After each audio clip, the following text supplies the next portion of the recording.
Action. ಓಂ ಅನ್ನು ಕಣ್ಣು ಮುಚ್ಕೋ.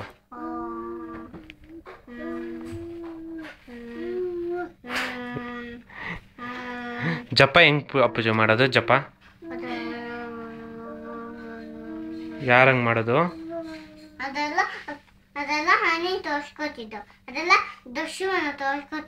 ಹೌದಾ? ಹನಿ ನಿಂಗೆ ಬರುತ್ತಾ? ಅಪ್ಪ ಹೆಂಗ್ ಜಪ ಮಾಡುತ್ತೆ ದಿನ? ಹಂಗೆ ಮಾಡುತ್ತಾ? ಹನಿ ನಿಂಗೆ ನಮ್ಮ ಮನೇಲಿ ಯಾರು ಕಂಡ್ರೆ ಇಷ್ಟ? ಅಪ್ಪುಜಿ ನಿಂಗೆ ಯಾರು ಕಂಡ್ರೆ ಇಷ್ಟ? ನೀವಿಬ್ರಿಗೂ ಚಿಕ್ಕಪ್ಪ ಕಂಡ್ರೆ ಇಷ್ಟನಾ ಇಲ್ವಾ? ಚಿಕ್ಕಪ್ಪ ಕಂಡ್ರೆ ತುಂಬಾ ಇಷ್ಟ. ಹನಿ ನಿಂಗೆ ಚಿಕ್ಕಪ್ಪ ಕಂಡ್ರೆ ಇಷ್ಟನಾ? ಹೌದಾ?